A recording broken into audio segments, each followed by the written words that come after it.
I am so excited today. I am so thrilled because Suzie Wright is here, and I've got to tell you, she was the person that took me by the hand and helped me understand astrology. I did not know much about it. I didn't really know if I even believed it, and I didn't know the science behind it. And there is a whole science behind it. And she was fabulous at taking me by the hand and saying, you know, you can do this. And I learned so much about it so that when we started having Lorelei on, I understood it. I understood. I still have a lot to learn, but I understood it. And she is just the consummate teacher. And she teaches people to trust their own psychic ability, their own intuition. She teaches, well, she's a teacher. She's a master teacher. That's the way that I feel. And I don't know if you consider yourself that, Suzie, or not, but that's the way that I feel about you, because you were able to take a subject that I had kind of a medium interest in, and you made it so interesting that it just engaged not only me, but remember the first class that I came to, Gary was with me, and he just had him sit in, and he got so engaged that he also joined, and that's Mr. Left Brain. And ever since then, he has loved it, and he has been one of your tribe members. Awesome.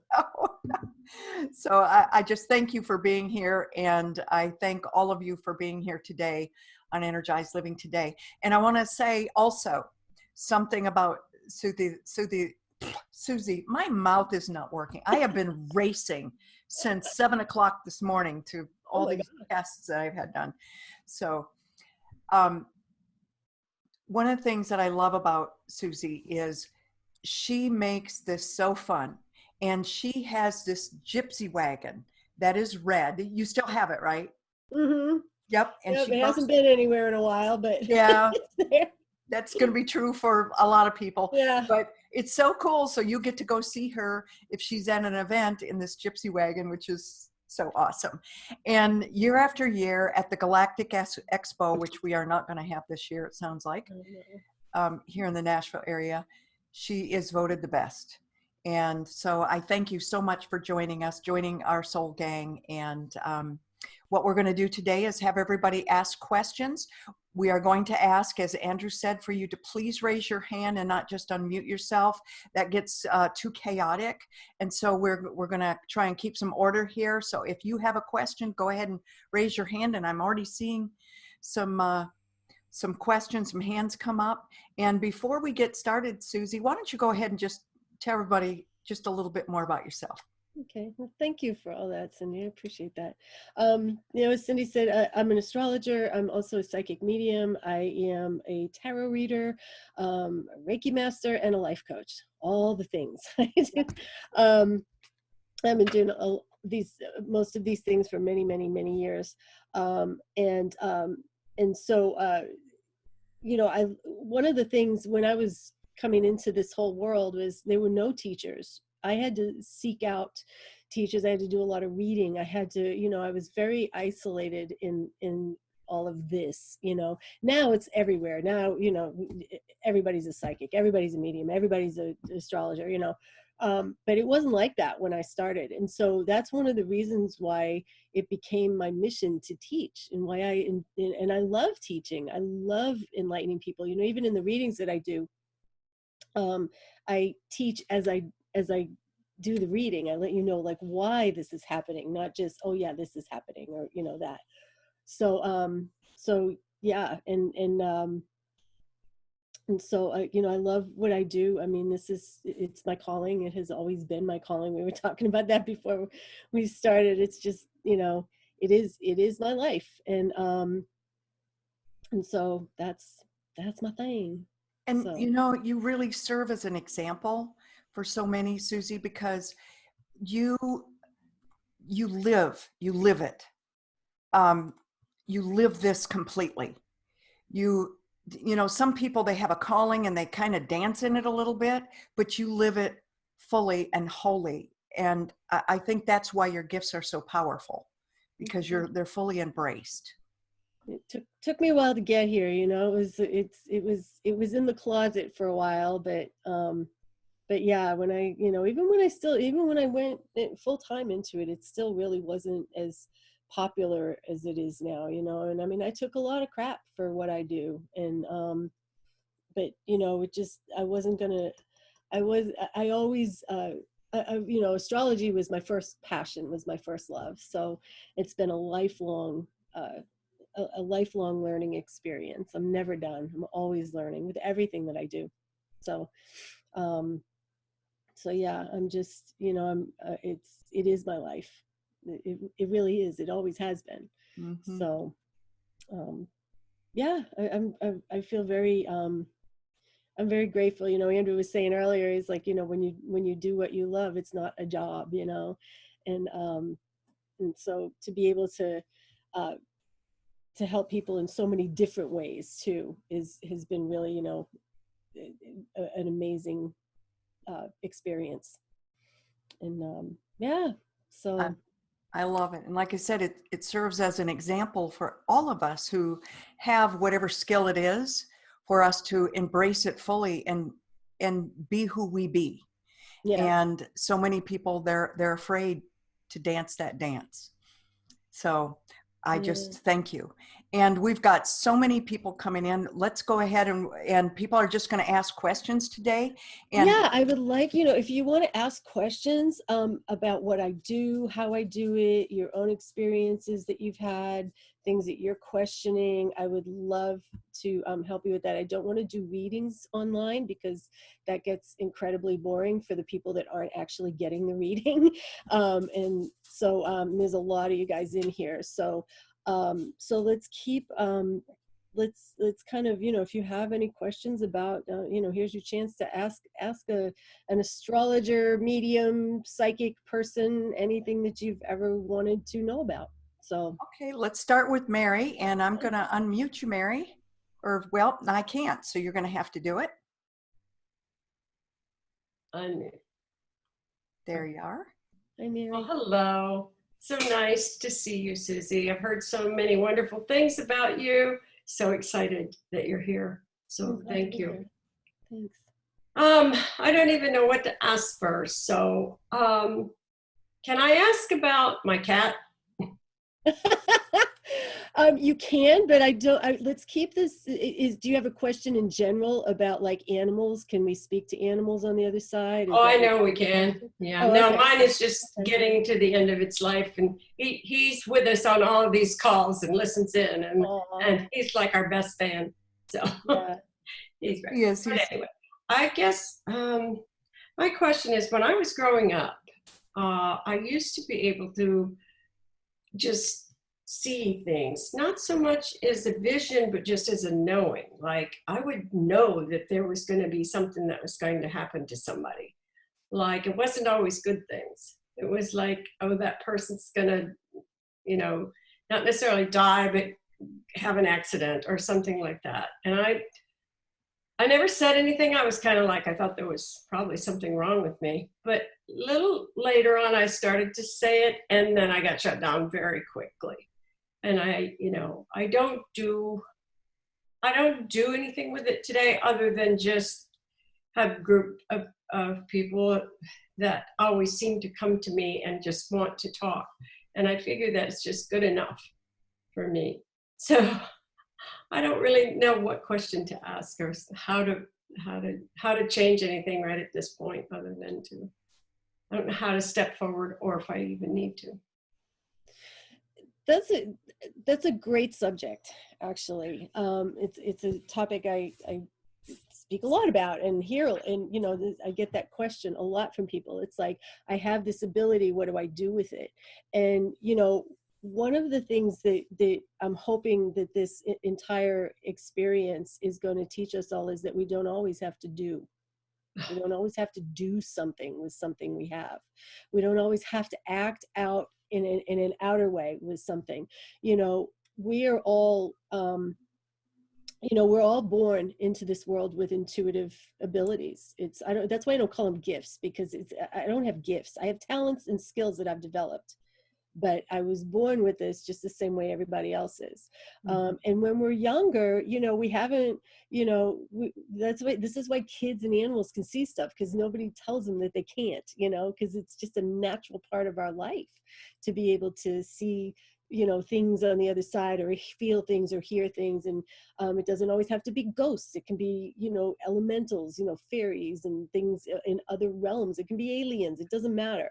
You know, if you're open to whatever it is that you can see and you connect with, then that, you know, then it's going to happen. It's you know, as we get older, we get, you know, it's kind of like the way I grew up, you know, it's like I had to be in the closet with this stuff. It didn't stop me, but because that's how I know is my calling. Because it's like, no, I wasn't going to stop it. I don't care how many kids made fun of me, you know, I don't care what the parents said. Give me another book, I'm going to read, I'm going to go find people that are going to show me how to do this. But that's not for everybody, you know. We all have, you know, we're all spiritual beings having a human experience. And so we just start flipping that around as we get older and we get away from it.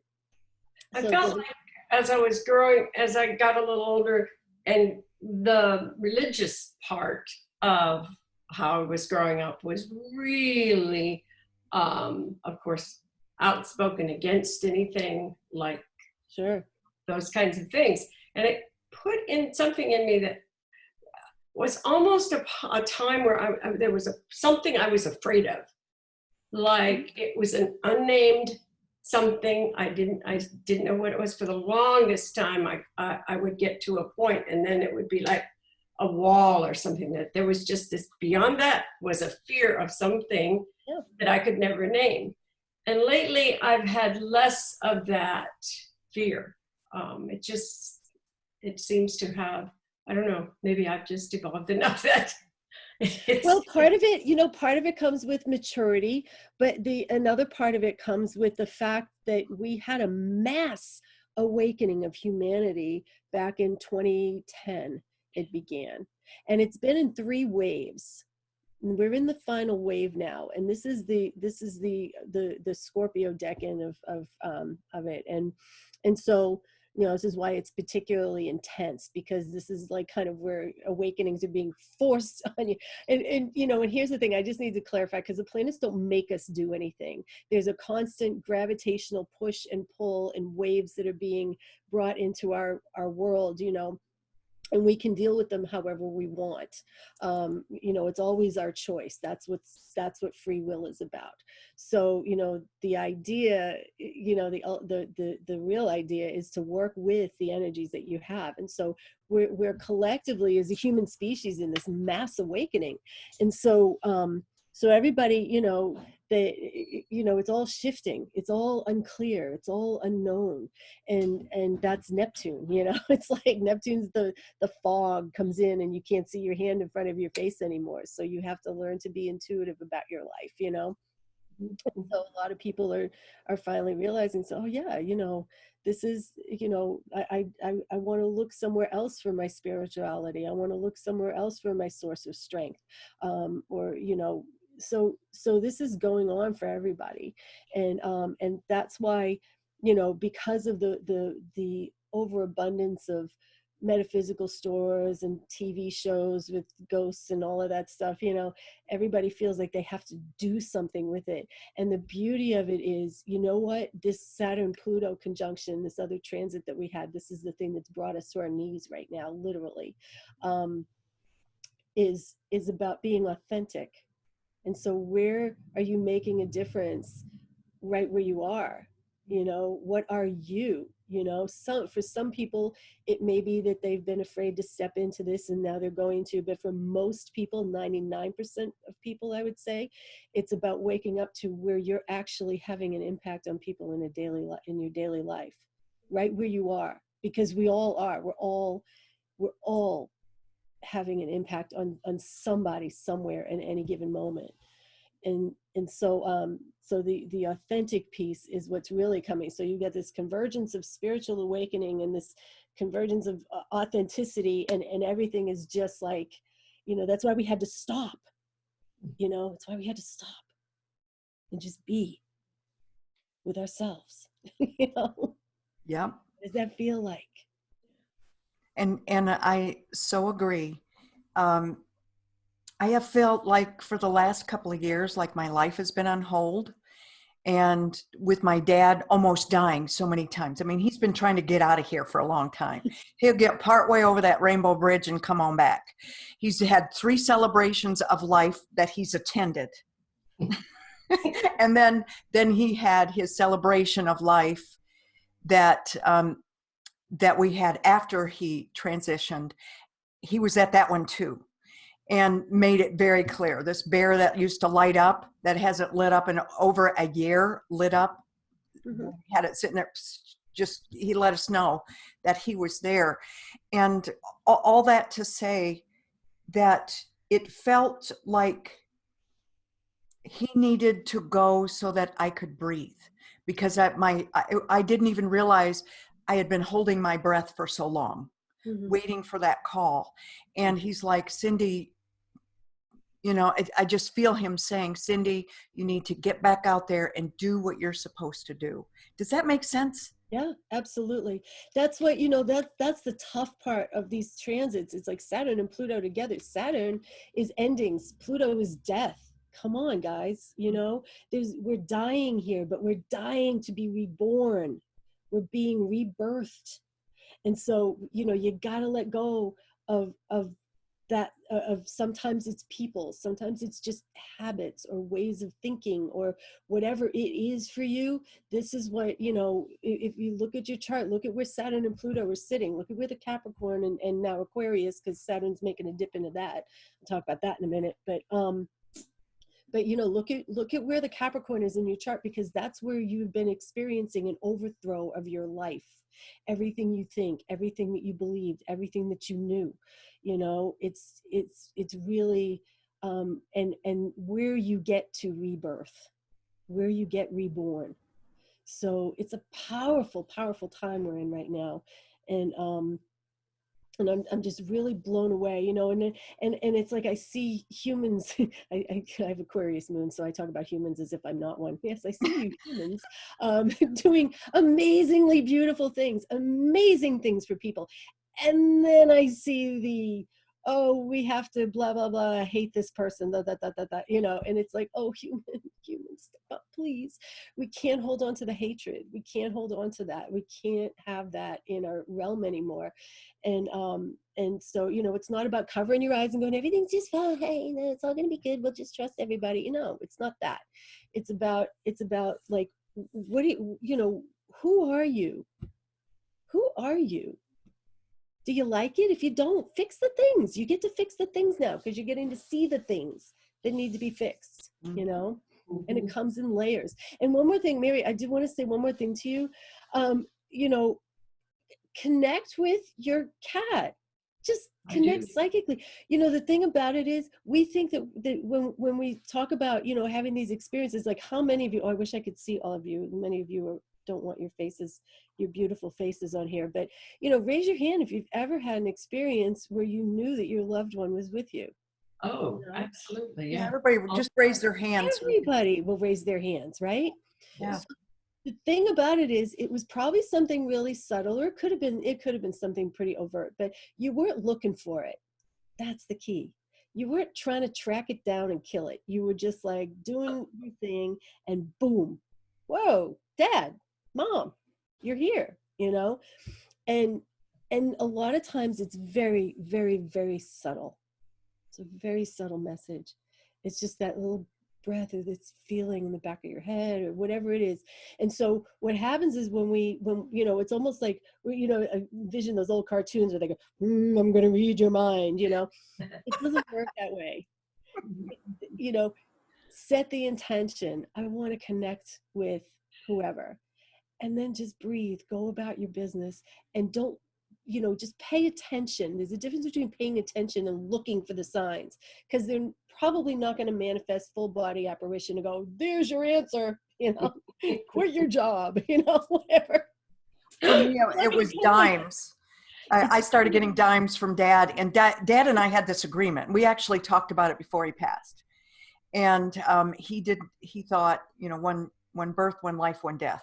And I said, Dad, if it's different than that, you got to let me know. And dimes started showing up everywhere. And they, for all of us, not for just me, but for all the kids. And even Gary was sitting on the couch and we were talking about it. He stood up and a dime falls on the floor. And in numerology, if you add up the day that he transitioned, it was a 10. Mm-hmm. Mm-hmm. And so that came clear. And then once you identify it, then that sign very often will go away. Well, sometimes, but you know, the other thing too is if you're a coin person, if you're the person that gets the coins, look at the dates on the coins. The dates may be significant. So, you know, you may be in some kind of personal dilemma. Oops, there's a dime. Let me see. Oh, you know, 1975. Wow, what was going on then? Oh, I was trying to figure out if I should, you know, be a doctor or a nurse. You know, it's like, and here I am trying to figure out what I want to do in my career. You know, there's going to be some connection, you know, to it. But yeah, so just let the subtle energies flow, because that's what you were doing, Mary, when you were a kid. You didn't have any parameters set on this. You know, you didn't know what you were doing. You didn't have to. It's natural, you know. So when we want to connect with our loved ones, it's like, just let them come to it, allow them to, you know. It's so much of this is about allowing. Yeah, both my mom and my dad have come to me over the last year or two. And certainly I wasn't looking for it. It was like, oh my goodness. Mm-hmm. And in different forms. Like my dad came as a butterfly more than once. And I went, Dad, a butterfly? Whoa. But there he was. So it's really awesome. Yeah. Yeah. Thank you so much. I don't want to take up too much time here, but okay, those are good. There's questions I get asked a lot. You know, it's good topic. Yeah. Thank you for asking. Thank you, Mary.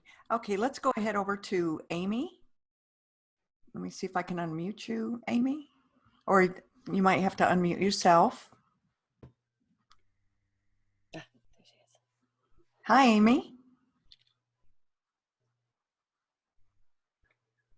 We can't hear you.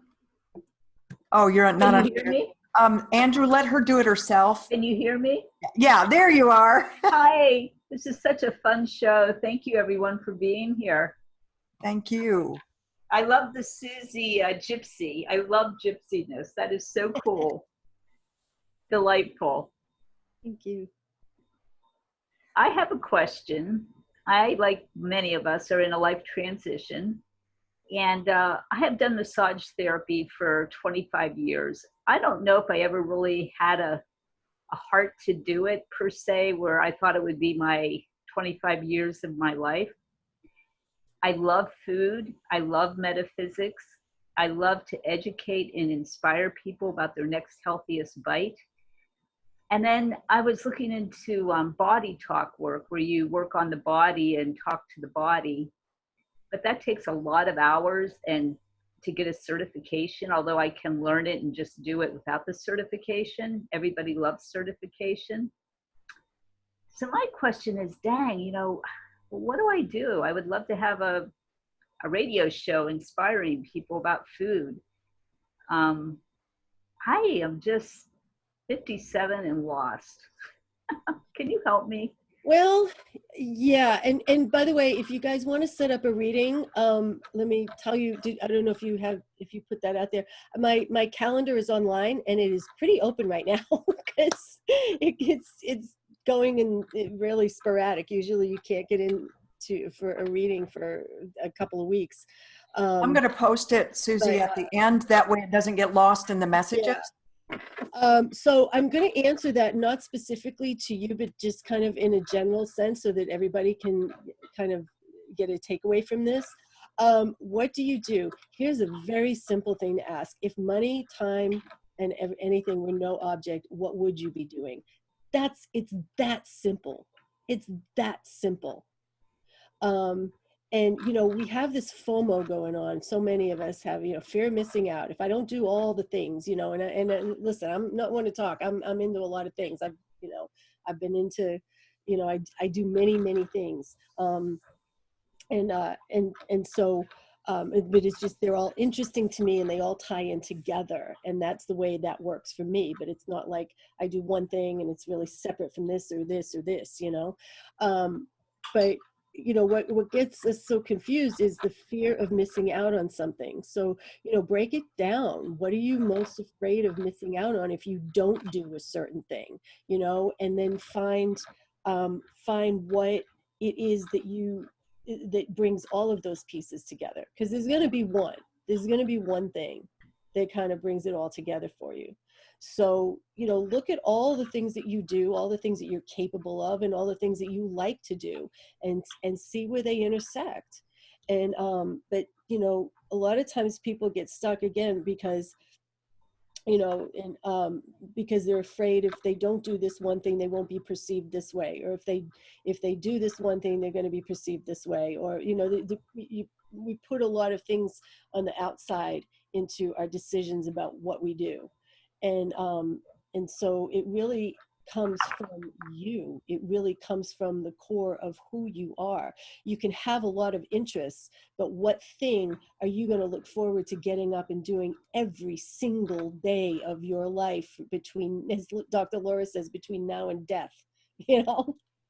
Between now and dead, what is it that is going to float your boat? And, you know, and it's going to take a while to sort that out, you know, if you have a lot of very divergent interests. So, you know, you just have to kind of, it takes a little while to get to it sometimes. And there's, you know, there's no rush. What's the rush?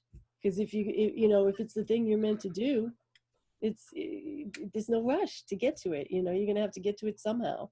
But take away all the shoulds, coulds. If I don't do this, I'll be missing something here. If I don't do this, I'll be looking, you know, people might think I'm not this or that, or, you know, strip it all away, you know. Another thing to consider is, you know, if you're not sure who you are, like in the process of trying to find a new career or get yourself in line, is this stuff is so simple. We make it so flippin' complicated, you know, but it's really simple. When you were a kid and you played with other kids and you were trying to come up with, what are we going to play today? What role were you in? What role did the other kids put you in? What role did you tend to take every time? Were you the leader? Were you the listener? Were you the, you know, the one that came up with the ideas? Were you the one that made somebody else's ideas happen? Were you, you know, what was that? You know, and start with that. And you know, figure out, it's like, oh, you know, I was always kind of the follower, but I was the one that could finish up, you know, make sure that everybody did what they were supposed to do. I'm an organizer, you know. So, you know, think about that, because we always come back to that, you know. I mean, it took me, you know, 30 years to come back to what I always did when I was a kid. I was the fortune teller. I was the mystic. I was the one that wanted to read and not read everybody's cards. I didn't get my first deck till I was like 11. But I mean, as a kid, I was the one that was always about the mysteries of life. And here I sit. So, wow. Really, And I was always the leader and the entertainer. And there you are. Yeah. You are perfectly perfect in what you're doing. So, you know, don't make it complicated, guys. It's not.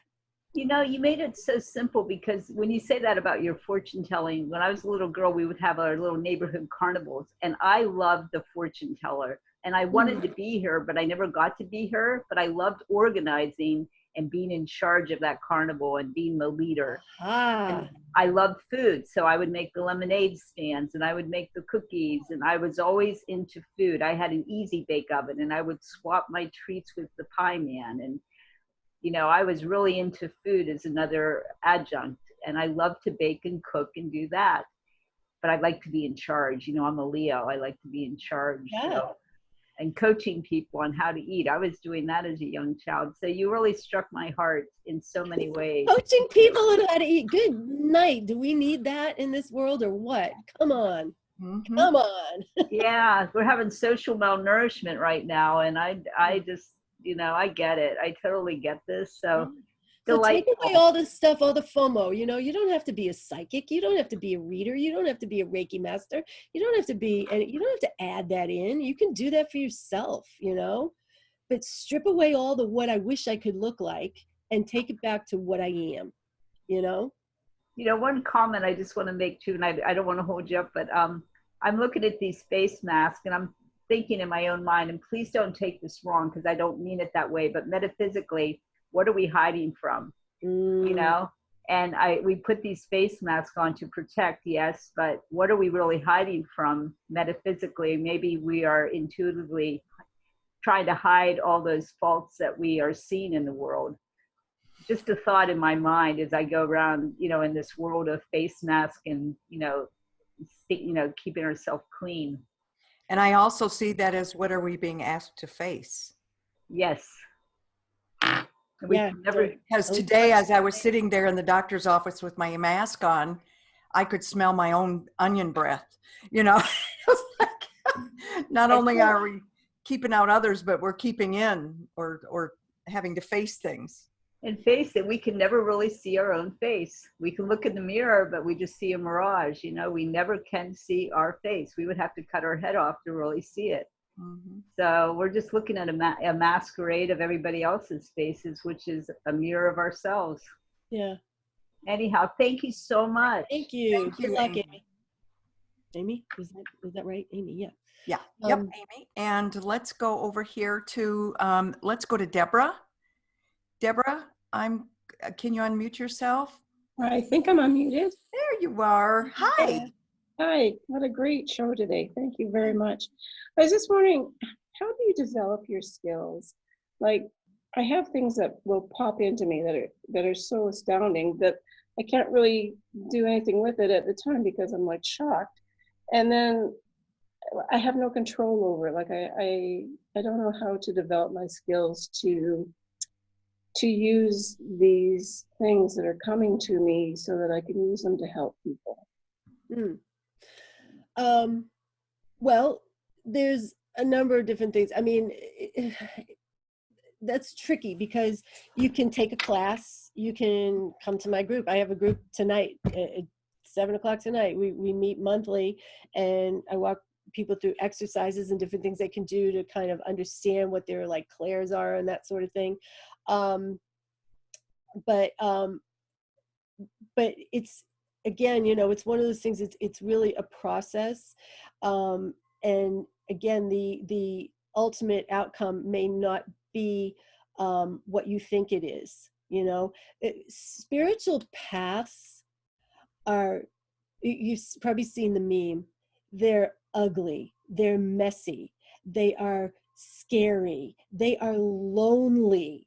This business that I'm in, I look like I'm having a ball. I am. But you know what? This is very different than I thought it would be. This, you know, this is mine to do. But it's not it's just not what you see on TV. You know, it's not all fun and games, because the biggest part of this path is dealing with my own crap. You know, so that's really where you start when you want to develop your more intuitive self, is start unwinding your own biases, your own stuff, your own fears, your own process. That's really the answer. Now, can you learn how to play intuitive games and, you know, and learn about your clairs and like what your strong ones are and, you know, and that sort of thing? Yeah, you can do all that too. But it's really, you know, when people start diving into, you know, this sort of stuff, it gets real personal, real fast. And so you have to be ready, you know, you have to be aware that it's really more about you than rushing out to help other people. Other people are helped by your actual presence in everyday life at this moment, the way you are in this moment. And so just keep that in mind, because, you know, like I said, there's a million books out there, and there's a million classes and a million different things that you can do. One of the things that was really, that's been very helpful for people to learn when they're first interested in learning about energy and quantum physics and metaphysics and all of that is energy work, learning energy work, something like Reiki. I do have some Reiki, yes. Yeah. So work with that a lot. And, and because that's going to bring up your stuff, and it's also going to, you know, you're working in that realm of like understanding that we're all connected, that there's no separation, and which that's when we hit the walls though, you know, because it's like, oh, I'm the same as this person. No, I'm not. I hate this person. You know, well, yeah, guess what? You know, when you can master that, then you're doing really good. Perfect. Thank you. So, but yeah, Reiki is a great place to start. And there's, you know, there's a lot of, like I said, resources out there to do things. You know, there's a lot of people that'll take your money to tell you they're going to teach you to be a psychic, but you don't want to do that. So, but just, you know, kind of, if there was a book I would suggest, you know, start with the basics, basic law of attraction, basic, you know, stuff by Abraham Hicks, understanding like, you know, it helps you like understand why we're here, you know, and, you know, New Earth and books like that. So, but Reiki, I think, John Edwards. I call Reiki the gateway drug to metaphysics. So, yeah. Yeah, I think Reiki has actually kind of opened that door. That's why I'm kind of stunned when I get hit with things. Like, it's like, whoa, where'd that come from? And I think the more I do it, the more things come. Yes. Now I understand that. So thank you. Yeah, that will continue. But also watch grounding yourself too. Make sure you're not open all the time either, you know. Yeah. Protect your energy. If you have Reiki training, they should have taught you the first thing is how to ground and center and protect your energy. Yes, yes. Yeah. Yeah, it's not so much when I'm doing the Reiki. It's not at that time. It's usually when I'm just quiet and I'll hear something that's quite astounding. Mm-hmm. So do you usually hear it, or do you usually hear it? So that's clairaudience. So clairaudience is your strong clair. Yeah. Yeah, definitely. Sometimes I see, but mostly I hear. Yeah.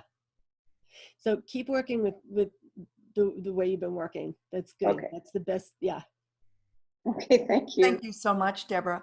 And I've got to say that I also am clairaudient, and I, you know, the first time that I ever heard God talk to me is, you know, I was 10 years old, and I heard, "Do you know you can't see your own face?" And that was the very first thing I ever heard. And I'm just like, scared me to death, by the way. And I went and slept with mom and dad, probably the only time I ever slept with them in my whole life. And then the next night I'm falling asleep and I hear it again. "Do you know you can't see your own face?" And I said, "Who is this?" "This is God." "God, I can't talk to you. I'm Catholic."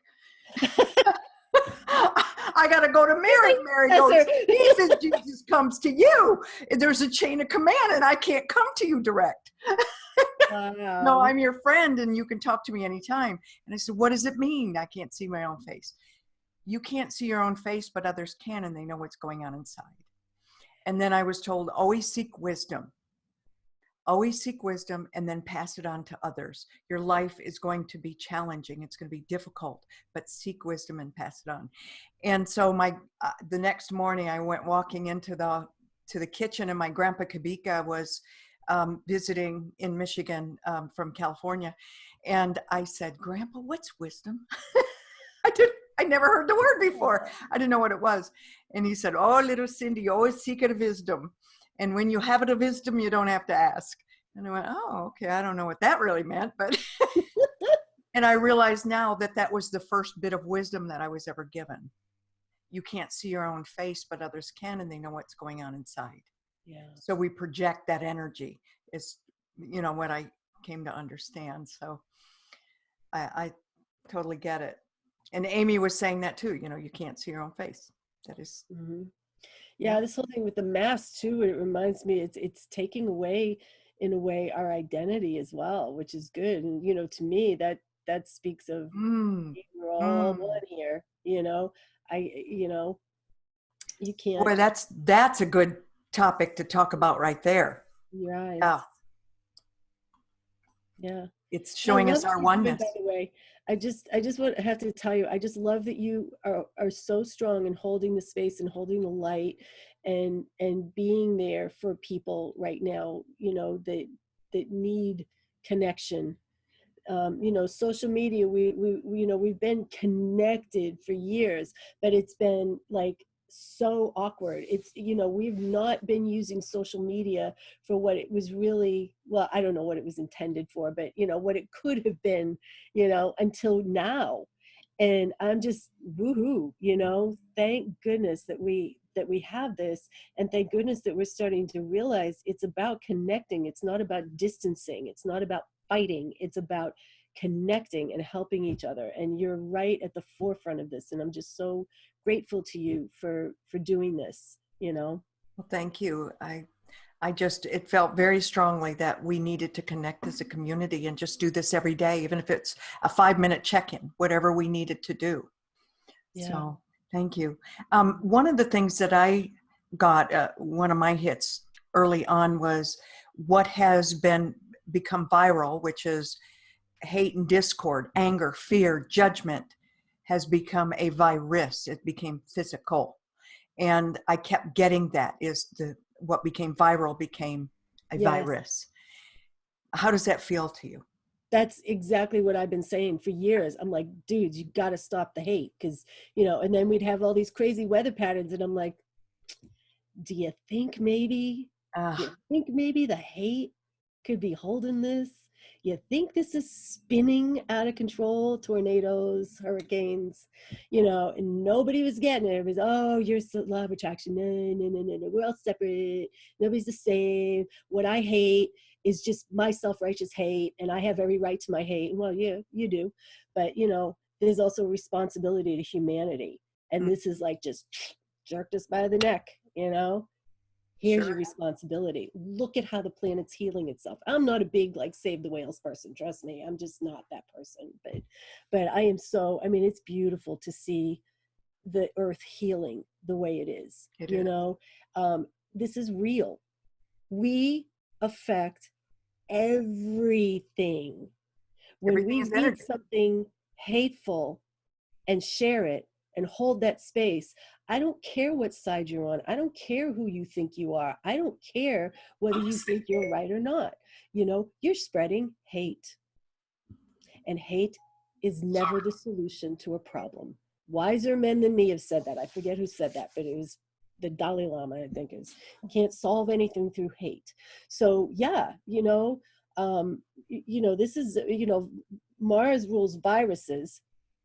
And you know, Mars has been very active in this whole play here, and you know, Mars is the fighter, the warrior, you know, and you know, there are ways to affect change and to make a difference. And you know, this isn't about sticking your head in the sand. It's about finding the solution, not being part of the problem. You know, and this is we went too far to the extreme. And here we sit. Yeah. And so now we get to sit with ourselves and we get to find creative solutions, and and look at the creative solutions that are coming out of this for life. Life is never going to be the same again. Yeah. Ever. And that's actually a pretty cool thing, in my opinion. I agree. So, you know, light workers, like, you know, everybody in this room, it's like, hold the space for positive. You know, hold that space. You know, what we think and feel and do and act on is what is creating the conditions immediately in front of our faces. So, yeah. Sorry, people may disagree with me on that, but I feel very strongly about that. I'm joining you on that one. Absolutely. And by the way, I want to say, for those of you who asked about Ferris is sick. He's still sick. And when we get done here today, he is going to go get tested because he's high risk. So he's going to go get tested for COVID-19. So please let's just send love and light his way, a little prayer, and hold him in your thoughts. And all of us, I mean, so many people that we know that have faced this, and we can survive it. So let's see here. Let's go ahead. Thank you for this opportunity. Hello, all. Blessings. Let me see if I see some questions here. There's Richard. What would the meaning be if one has a recurring dream of missing a class or being one test short of graduating from school? Oh my gosh. Oh, you got me on that one. I'm not a dream interpreter. I don't know. I I don't even want to guess with that. Dreams are so weird because they're not often what we think they are, you know, and they're a lot of times they're completely opposite. So I'm sorry, I can't help you with that one. I don't know how to interpret dreams like that. One of the things that there's a difference between visions. I have visions all the time too. And my visions are, when I have a vision, it's dead on accurate. It is literal, it's dead on accurate. And it is very different than a dream. Very different. And I don't know that much about dreams either, but the visions I have, and don't you have visions also, Susie? Me? Oh yeah. Oh yeah. Yeah. I've Yeah. seen some things. Yeah. Yeah. And we see things, but yeah, they're very different dream than is- dreams. Dreams are our subconscious working through our crap. So that's why they're not what we think they are. Like, I don't know. I don't want to get too deep in it because it's not something it's not my wheelhouse. But yeah, there. You can have prophetic dreams, and I do. But they do feel different than a nightmare or or some sort of just my subconscious working through stuff. Mhm. So, and a lot of us are dreaming, by the way, to kind of open it up in general. Many, many, many, many people are having dreams now. And dreams are a result of actually getting sleep, by the way. Some of you may be realizing that you have not slept in maybe 20 years, really. I know that was my experience many, many years ago. I went to a holistic doc and he gave me some tryptophan. I took it and I had the worst nightmares. And I went back to him a couple of weeks later. He's like, how's that working for you? I was like, I can't take that crap. It's giving me nightmares. He said, that means you're dreaming. That means you're sleeping. I'm Mm. like, I hadn't at that point had a dream in many years. I was like, you mean I haven't been sleeping? He's like, probably not. Oh, So wow. the fact that you're having dreams is really, really good. They're going to be scary. Some of them are going to be scary because it's just, we're scared, admit it. We're all on some level scared of what can be happening here. So, that, give yourself a break on that. But there's a lot of good resources out there online for dream interpretation, but you also have to take into consideration, like, dreams are kind of like astrology, right? You got your basic part of the dream, and then there's layers and layers and layers, and how is this interacting with this piece and this and this and this, because it's complex. So but you can get like a basic interpretation. I was being chased by a snake. Oh, a snake means this. It's like but yeah, I wish there were more people that did dream interpretation around. There was a TV show on for a while where somebody did that, and it was fabulous. But it didn't last a season. I mean, it was such a shame because they would reenact the dream. So it was along the lines of like those paranormal shows. So they would show it all scary and weird, and then a dream interpreter, a psychologist, would sit down and interpret the dream and like unwind all of this person's subconscious things. It was really cool. But we need more of that. I think so too. Okay, let's go over and let's talk to Don. Don Hudson, if you want to unmute yourself. Yes. Hi there. Hi, how are you guys? Good. Thank you so much for joining us. Yeah, thank you. And my prayers are out to Ferris and our group. So what I was wondering about, I had heard some astrology that like at the end of this month, some things will be opening and reveal some of the shadow energies of what's going on in the world. Is there anything that you guys have thought about or heard about that's consistent with that? I just wanted to get your take on it. If this is, I have something I want to bring to light, and I was curious if this is a good time to bring it out. I'm a Gemini but I've got like a grand trine in water in my rising and my moon and my Venus. So anyhow, I was just kind of curious if there's anything around that that's happening. So in a broader sense, yeah. You know, we always have planets that moving forward and retrograding and, you know, in aspect to each other all the time. There's always something going on. The biggest one that we had was the Saturn-Pluto conjunction. These two were, you know, came together. The culmination was January 12th, but we really were feeling it back in like December, November last year. But the, you know, personally, the personal revelations and stuff, you know, I called it this period of like, where you can't unsee what you saw, what you know, you can't unsee things. You know, if you go back about 6 years, I'll get to your question, but if you go back about 6 years, about 6 years ago, there were areas of your life that needed addressing, and you went, I really should get on that, but nah, not gonna. Then about 3 years ago, it was, I really need to get on this. Maybe I'll take a baby step. Maybe I'll do a thing. Maybe I'll, you know, and this could have played out. It just depends on your chart where this is playing out. You know, it could be work, personal, spiritual, it doesn't matter. And so, you know, and so it was like, you know, 3 years ago, it's like, yeah, I think I better address this. Well, then what happened in the fall to the winter of 2019 was it blew up. It got unbearable. You couldn't unsee it, right?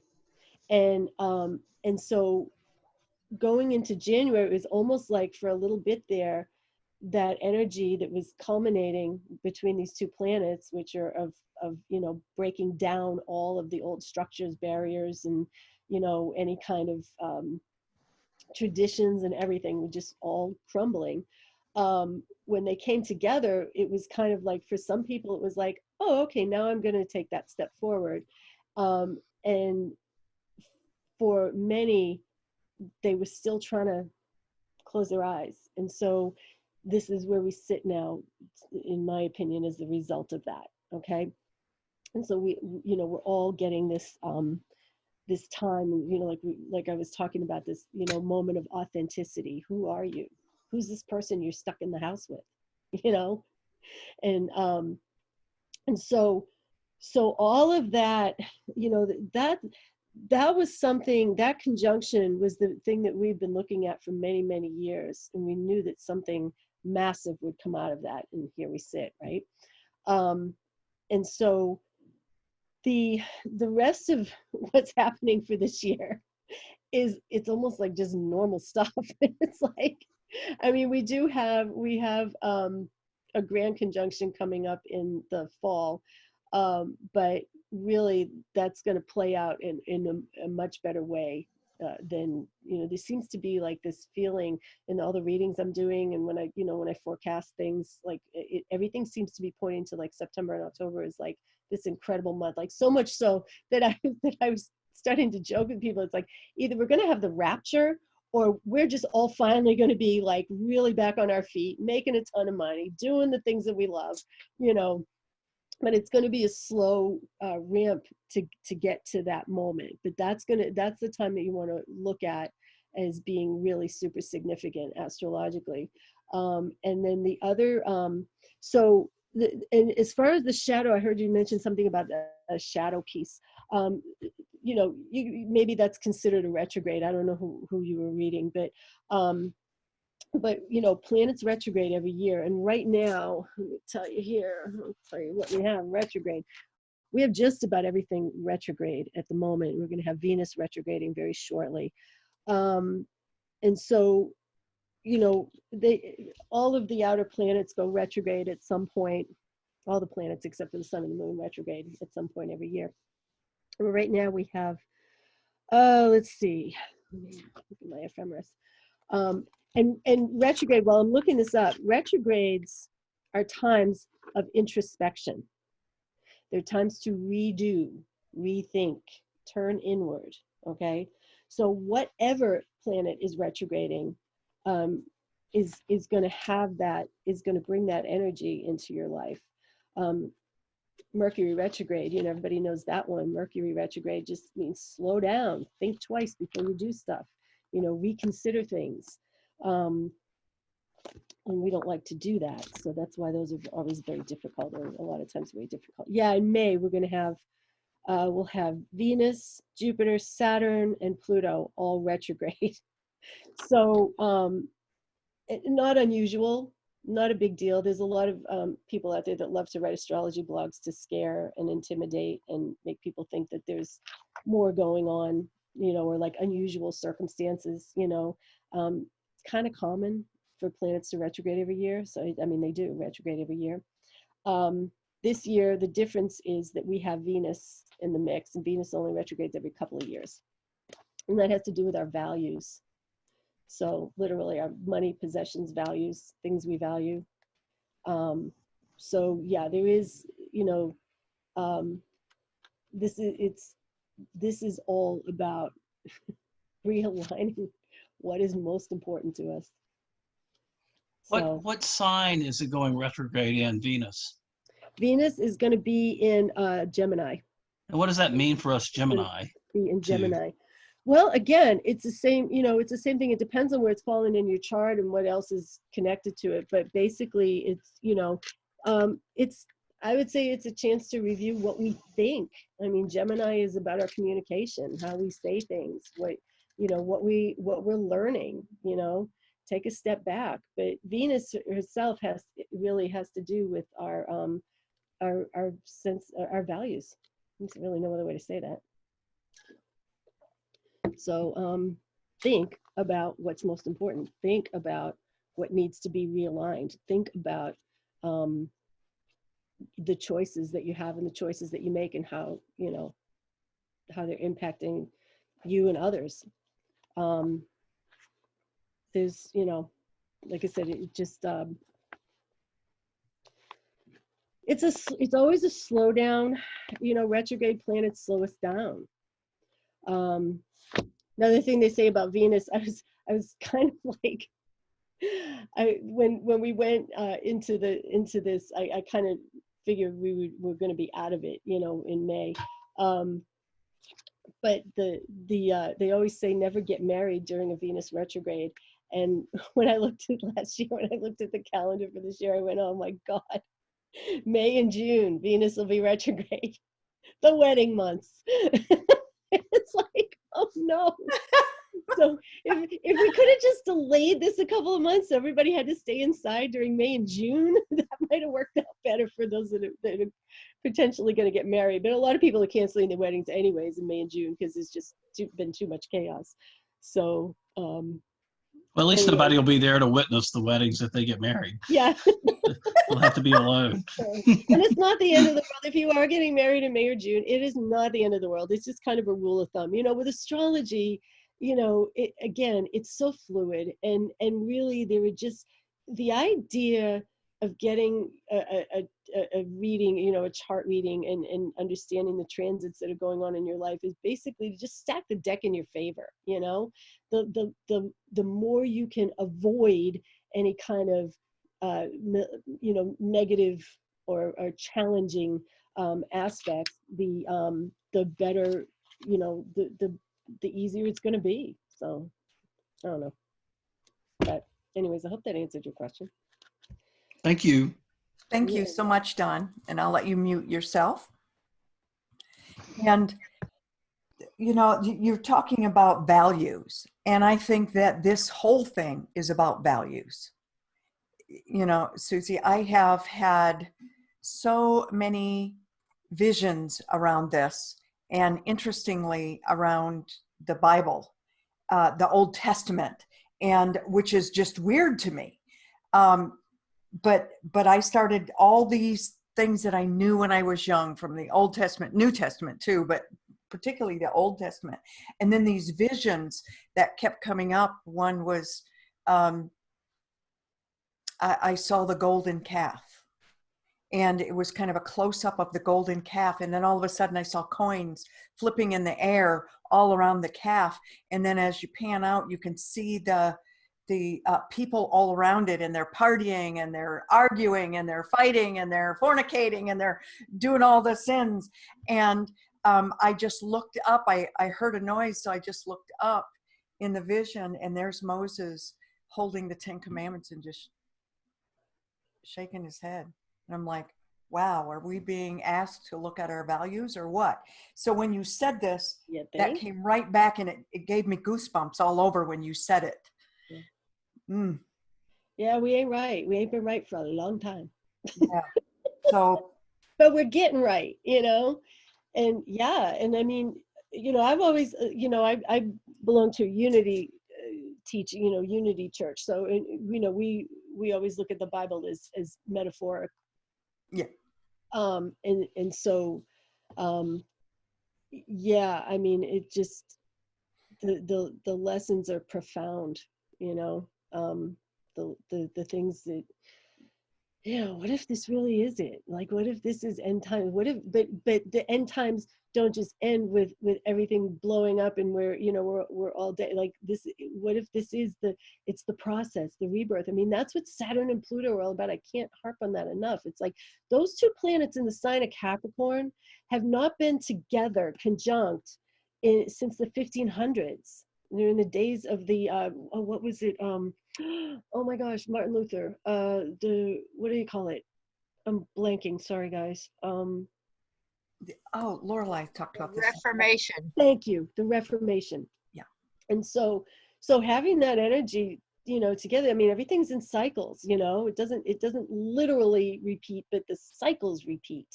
And so we're in that time right now, in that time of reformation, and everything is changing, everything, you know, and it's interesting too, because I've been watching Neptune in Pisces for many years now, for about 10 years now.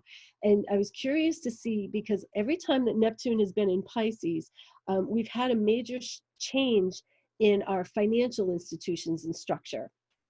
There's been a repeated cycle there. And so I was like, when Bitcoin first came out, I was like, I wonder if this is it, you know?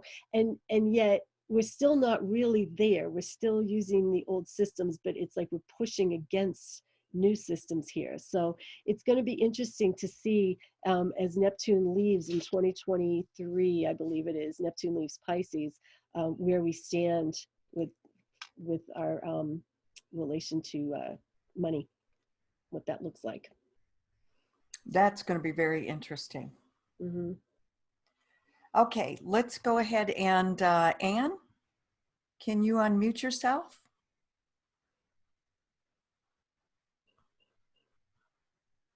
I always go to the wrong unmute on my picture. Okay. Hi, love. How are you today? I'm doing good. I was going to ask a personal question about my nephew and his wife, who's got all the signs, but since we're not asking personal, I'll ask what you see the COVID is here to teach us.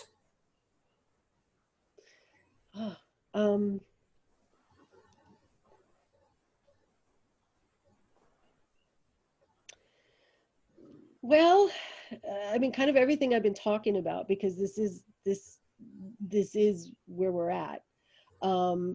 I wouldn't really add so much more, but if I'm gonna look at it from a virus, it's Mars ruled, but it spreads through Neptune. You know, I don't really know.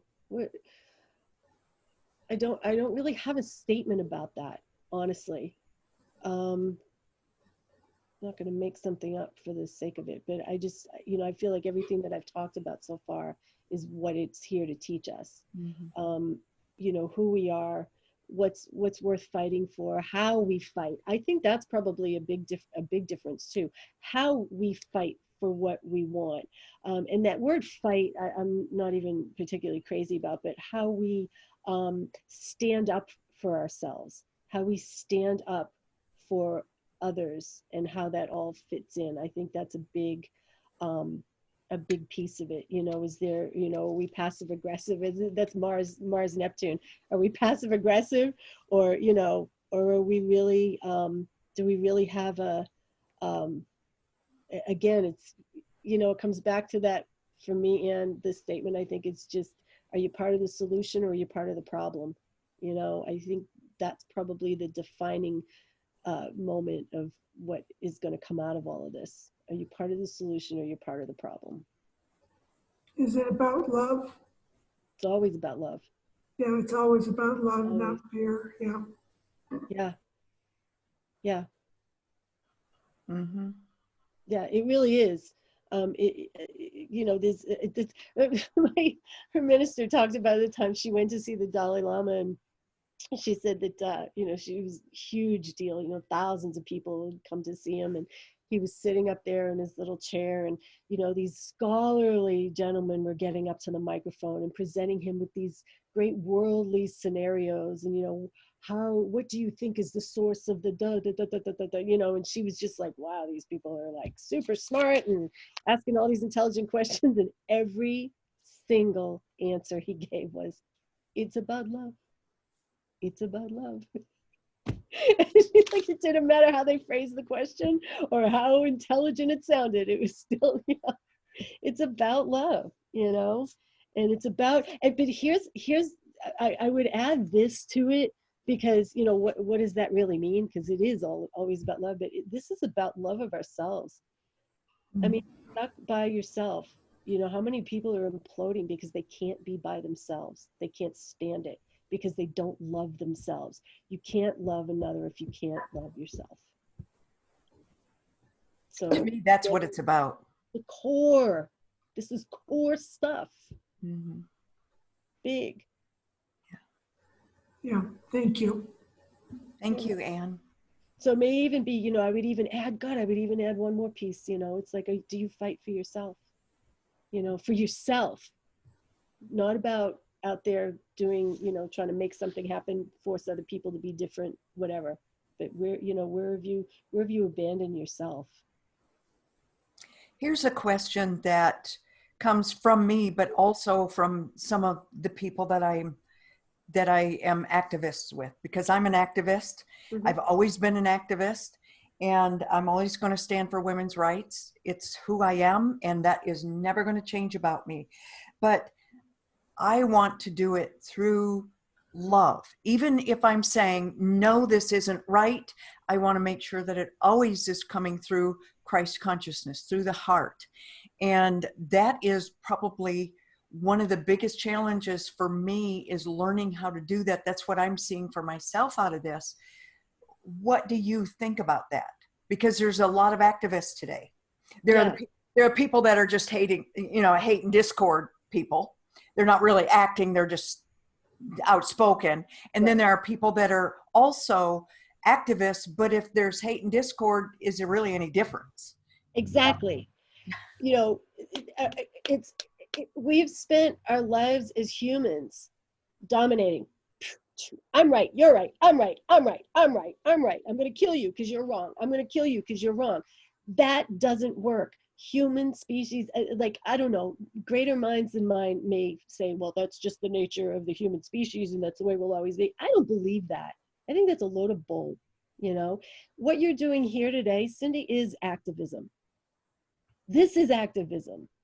Mm-hmm. Speaking out on behalf of trying to make humanity better.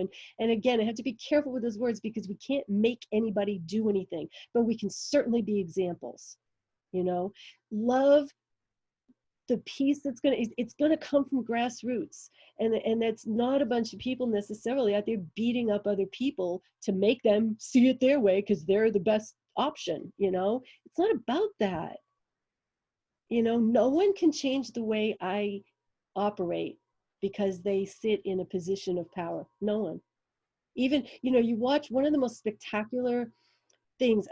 Sorry, I gotta admit this. I love watching the murder shows, guys. I'm just into forensic files, love the murder shows, right?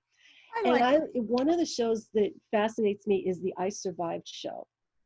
And if you consistently watch that show, if you can stand it, every single survivor that has been near death, okay, maybe died, came back, they've all said the same thing. There was a thread of hope that stayed alive in them. It stayed alive, and it was the thing that kept them going.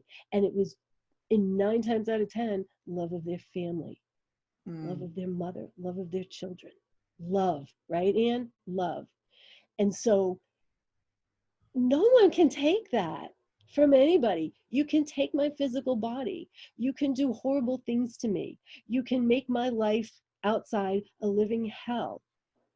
But I am still in control of how I receive that, how I feel about that, and what I act upon. And so, you know, this is, I think that activism is that it's maybe getting people to realize that it's not about punching people over the head, trying to make them think like you. It's about holding on to yourself in it, you know, not losing that hope.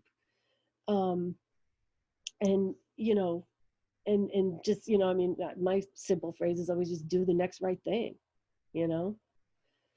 I like So that phrase. it's all activism. Yeah. It really is. And You know? for me, it's also what Don was asking about, you know, with the shadows, you know, right now, when we are an activist or we are outspoken about who we like, we are embracing our shadows. Because if I'm outspoken, you know, about you know, any of the women's rights topics, does it also expose a shadow within me? Is there something there that I've got to look at? Or if there's somebody that I don't like out there that, you know, whatever. There's a lot of people, there's a lot of hate and discord. I mean, I've even had a death threat. It's just the weirdest thing. And what's interesting, the person that did, I ended up engaging in conversation and we still talk. Mm-hmm. And while his views haven't changed, you know, sitting back, first you get mad and then you approach it with love. And then you can have a conversation. And I had to, even in that moment, turn and look at my own shadows and go, whoa, what is this bringing up for me? Maybe something that I've got to work on. And that's what you were saying earlier, right? Yeah. And I think a lot of the most vocal people are the ones that they just can't settle with that in themselves. They have to, you know, I keep using that phrase, you know, beat people over the head to make them, you know, it's very threatening. You know, think about it this way. If you're in a couple, you're a couple, and just say, you know, you're both, I'm trying to think of a metaphor here really quick, your analogy rather. Just say that you're both overweight, okay? You both want to lose weight. So the wife goes out, loses 40 pounds, and the husband doesn't or can't, right? And he starts getting on her. Oh, you're stupid. Why are you eating that way? You know, I can't eat that way. It's attack, attack, attack, right? Because it's threatening his inability to be responsible for his own eating. I mean, it's a weird analogy, but I think you get the idea. I like that's good. In couples, that happens all the time. You know, one person becomes more empowered, the other person feels threatened if that was the nature of their relationship where one had more power over the other.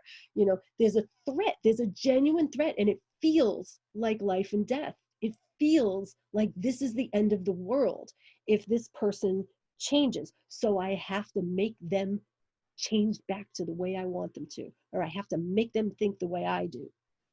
And it's aggressive, and it's, you know, this is the patriarchy thing everybody's talking about. You know, they're blaming men for everything, and it's like, no, this is the mindset. It's the power and control mindset. It has nothing to do with male or female. Mm-hmm. You know, very little. And so, you know, so those that are out there, you know, for lack of a better term, freaking out. Yeah, I mean, if they could just stop and look, you know, and realize this is pushing some very deep buttons in them, you know, and but yet no one can take away who they are. No one can make you do anything. No one can make you, you know, when it really comes down to it, no one can make you a different person. You have to choose to be. You have to want to be. You have to go along with it, you know. Mm-hmm. So I corrected myself, because yes, they can make us stay in, but you know, still, how many people are still going out, you know? Yeah. It's like, I saw a lot today. Walmart parking lot as I was driving by, completely full. Shocked me. Yeah. Andrew, did you see any questions that were more general questions and not? No, they were one was saying, do you think that this is playing a part in the ascension to the planet? But I don't know if you answered that, because you were talking about the planetary, because someone asked about the shadows. I don't know if that was answered already. You know, I'm you know, I have Sag rising. I'm an eternal optimist. I would like to think that we're all going to get it, and this is all going to get over with, and you know, we're all going to finally live as one. You know, but the truth of the matter is, no. I mean, you know, we need, you know, it's yin and yang. It's you know, you have to have dark to have light. So I mean, there's always going to be a shadow sense here on the planet. And so, you know, it's just, I think what's going to change is how much we are willing to let it change us, impact us from growing spiritually and growing, you know, emotionally. Well, I want to go ahead and just take one last person, and I do not know who it is, but then it starts with 416, and you're the only one with your hand up. So if you want to go ahead and unmute yourself.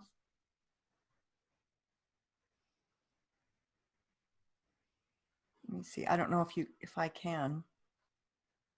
I'll try. Okay. Are you there? I am indeed, Miss Cindy. It's Karen. Well, Karen, hi, my love. Oh my God. I am well, love. Sending you love from a very cold Toronto. It is actually snowing here, ladies. Oh my goodness. And is that your man? Oh, please tell Ferris we hold him in our heart and imagine him well and breathing in perfect harmony with the universe, as it were. Suzie, it is an honor to speak with you. We have benefited from your help with Cindy, because Cindy has been guiding us with her divine light for quite a long time here. So I'm honored to be able to ask you my own question today.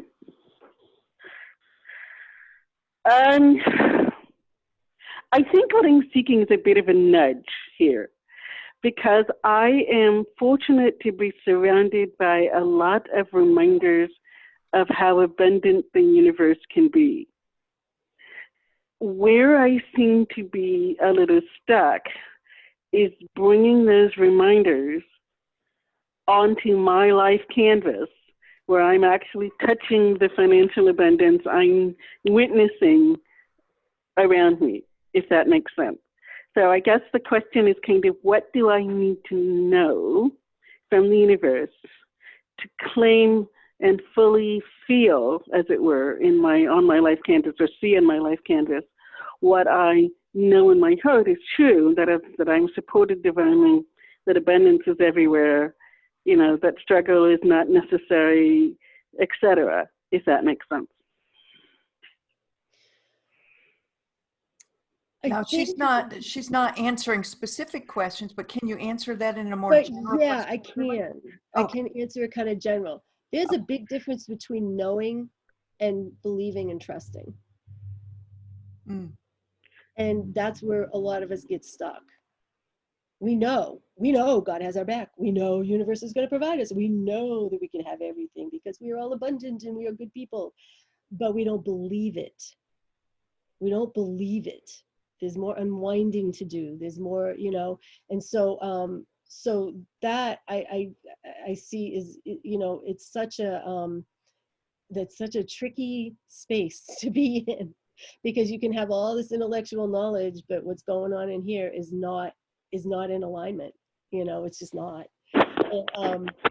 And so that may be what it is that, you know, is because nothing is preventing you from having everything that you desire. I mean, really, you know, but the thing about it is there's so many different levels to how that happens.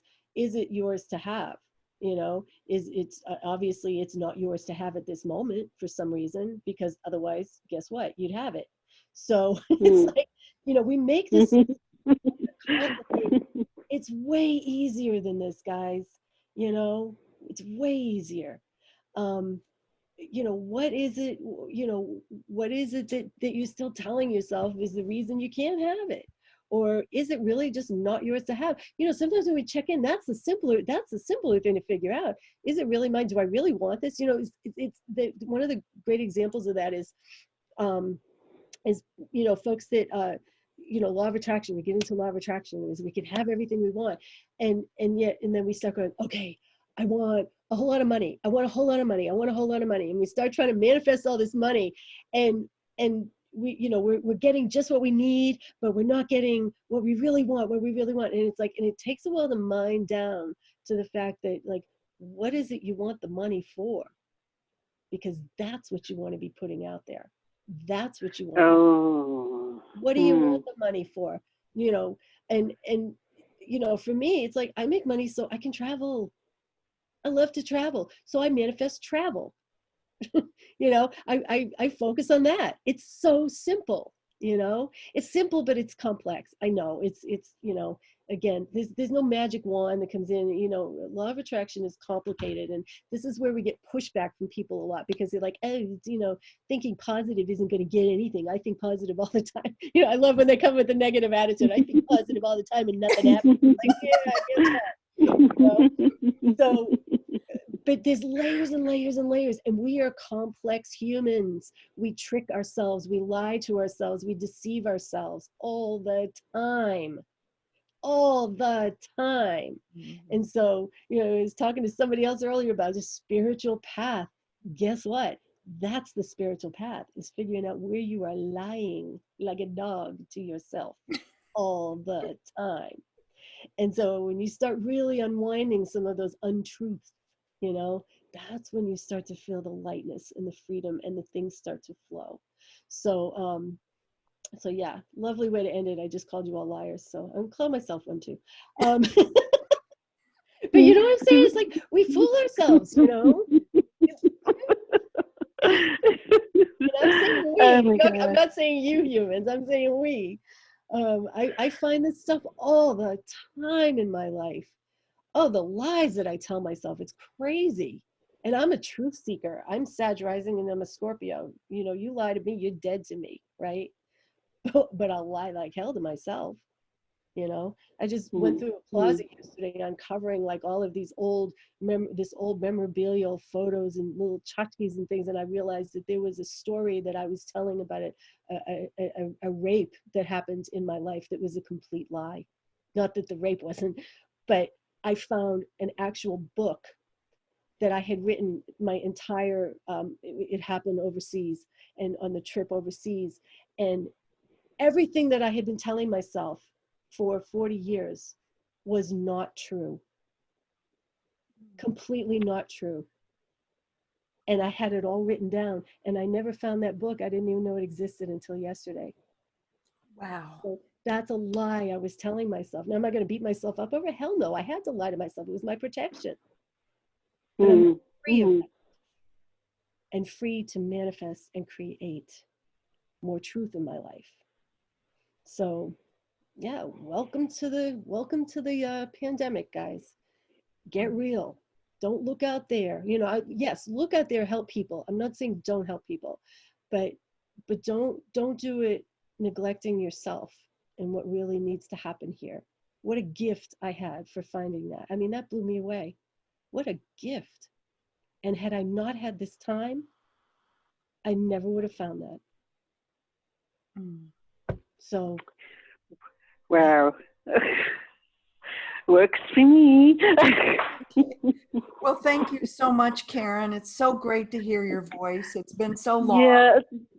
Yours too. Much love to you. No, Cindy, thank you for blessing us every day by giving us a chance to be in the same space the best way we can. You know, it's a gift you're giving us, just a chance to be together in this way. So thank you. Thank you for following whatever divine nudge you did to put this whole thing together for us. You're very welcome. Well, thank you. I love you, and take care. Love you too. Love you too. Thank you, Susie. Bye-bye. Thank you. Well, this has been so wonderful. Thank you, Susie. I just thank you so much, and I hope that you will come back sometime. And you know, if there is if you get some kind of, I need to talk about this, I'm feeling really guided to talk about X, whatever that is. If you have that happen, let us know. We're going to continue to do this and support each other. As I said, if it's, you know, there might be days that it's 5 or 10, 15 minutes. There are other days that it's going to be longer like this. So if you get a hit, let me know, and we'd love to have you come back. I would love to. If there's anything you guys would like me to talk on specifically, you know, we just kind of left it wide open today.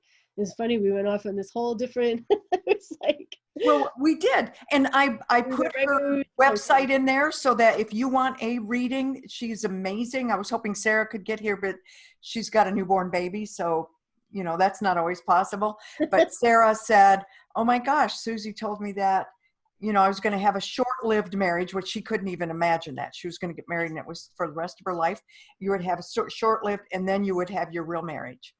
And that's exactly what happened. I mean, it was that specific. Yeah. Oh my God. And it was, yeah. And there's a whole bunch of that. Yeah, it was, hey, your marriage is going to suck. Sorry.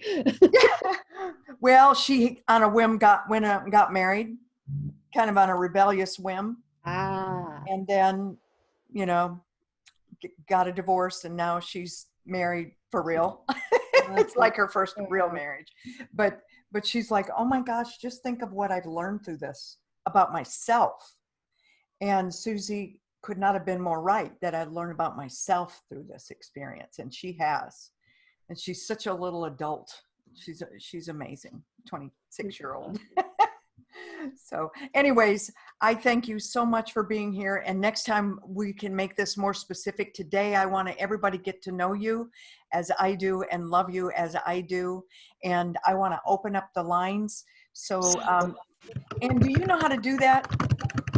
Everybody unmute themselves. I don't know how to do it for everybody. Everyone's unmuted. Okay, great. Thank you. Thank you. Thank you. I'm going to be calling you. Thank you, Cindy. Thanks, everybody. Go eat some snacks. I love you all. Thank you, Cindy. I love you. Thank you, everybody. Suzie. Just great. Thank you. Thank you. And blessings to Ferris. Thank you. Yes. Yes, Thank yes. you. Thank you. That was wonderful. Love the Ferris. Thank you.